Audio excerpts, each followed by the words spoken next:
بسم اللہ الرحمن الرحیم ایاک نعبد و ایاک نستعین۔ میرے پاکستانیوں، جب میں کرکٹ کھیلتا تھا تو کرکٹ کی دنیا کے اندر اپنے اپنے امپائر ہوتے تھے،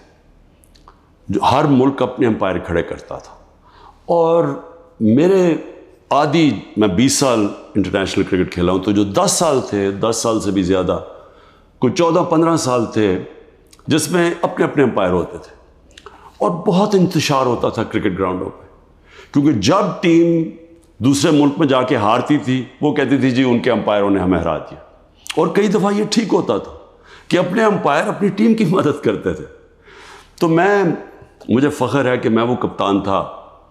جس نے کرکٹ کی دنیا میں نیوٹرل امپائر لے کے آیا، کہ امپائر ایک تیسرے ملک کے ہونے چاہیے جو نیوٹرل ہوں، تاکہ جو جیتے اور ہارے وہ ہار مان جائے، یہ نہ کہے کہ جی دوسروں کے امپائروں نے مجھے ہرا دیا۔ اور پاکستان وہ ملک تھا جس نے پہلی دفعہ کرکٹ کی تاریخ کے اندر ہم نیوٹرل امپائر 1986 میں لے کے آئے، اور اس کے بعد پھر ساری دنیا میں نیوٹرل امپائر آ گئے، اور آج جو آپ کرکٹ میچز پہ گراؤنڈوں پہ دیکھتے ہیں تو وہ سارا انتشار ختم ہو گیا ہے، کیونکہ لوگوں کو فیصلے منصفانہ لگتے ہیں، کیونکہ اب ان کو یہ نہیں لگتا کہ اپنے ملک کے امپائر اپنے ملک کی مدد کر رہے ہیں۔ اب میں آتا ہوں پاکستان پہ۔ دیکھیں، میں نے جب تحریک انصاف شروع کی تھی 27 سال پہلے، اس کی وجہ یہ تھی کہ میں یہ آپ کو بار بار بتا چکا ہوں، میں پھر آپ کو بتانا چاہتا ہوں، جو ساری دنیا میں پھرا، اور کرکٹ کی وجہ سے ساری دنیا میں نے دیکھی، اور خاص طور پہ برطانیہ کا نظام، کیونکہ میں وہاں پروفیشنل کرکٹ کھیلتا تھا، آدھا سال ادھر آدھا سال ادھر، اور یونیورسٹی بھی ادھر گیا تھا، وہ میں جتنا میں نظام سمجھتا گیا، میں اس نتیجے پہ آ گیا کہ جو حضرت علی کا ایک رضی اللہ تعالیٰ کا قول تھا کہ کفر کا نظام چل جائے گا لیکن ظلم اور ناانصافی کا نظام نہیں چل سکتا، میں اس نتیجے پہ آ گیا کہ ہمارا نظام میں جب تک انصاف نہیں ہوگا، ہم وہ جو قائد اعظم کا اور علامہ اقبال کی خواب تھی کہ ایک عظیم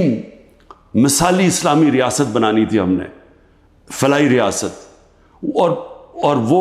جس کی بنیاد نبی صلی اللہ علیہ وسلم نے انصاف پہ رکھی تھی، عدل اور انصاف پہ، ہم وہ بن ہی نہیں سکتے جب تک ہم انصاف نہ لے کے آئے ملک۔ اور یہ جدوجہد رہی ہے 27 سال سے، 3.5 سال گورنمنٹ میں بیٹھ کے پوری کوشش کی کہ طاقتور کو قانون کے نیچے لے کے آؤں، لیکن ایک آرمی چیف کے پاس ویٹو پاور تھی، اس نے نہیں مانا، اس نے نہیں کیا، کیونکہ وہ کرپشن کو یعنی ناانصافی کو برا نہیں سمجھتا تھا۔ اب دیکھیں، ابھی جو حالات ہیں میں قوم کے سامنے رکھنا چاہتا ہوں۔ پہلے تو میں اپنا کیس رکھنا چاہتا ہوں۔ اب یہ ہو کیا رہا ہے؟ 12 مئی سے ہم یہ جو جج دلاور ہے اس کے خلاف ہم نے کہا ہوا ہے کہ ہمیں اسے انصاف نہیں ملے گا۔ جس طرح اس نے فرد جرم میرے پہ لگا دیا، میرے سنے بغیر، اور وہ بھی آ کے جب مجھے غیر قانونی طور پہ پکڑا ہوا تھا انہوں نے جیل میں، تو اس نے وہاں آ کے عدالت لگا دی، نہ میرے وکیل کو پتا نہ مجھے پتا، اور وہاں آ کے فرد جرم لگا دیا۔ تو ہمیں تب سے پتہ چل گیا کہ یہاں انصاف نہیں ہمیں ملے گا۔ ہم نے اپلیکیشن فائل کی اسلام آباد ہائی کورٹ میں کہ ہمارا ٹرانسفر کیا جائے، ہم کسی اور جج کے سامنے کیس لگایا جائے، یہ ہمارا حق ہے۔ لیکن بدقسمتی سے اسلام آباد ہائی کورٹ میں جو چیف جسٹس بیٹھے ہوئے ہیں، انہوں نے بھی سب سے زیادہ، جب 9 مئی کو مجھے جس طرح گھسیٹ کے لے کے گئے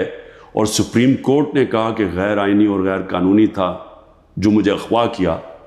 اس نے ہائی کورٹ چیف جسٹس اسلام آباد کے ہوتے ہوئے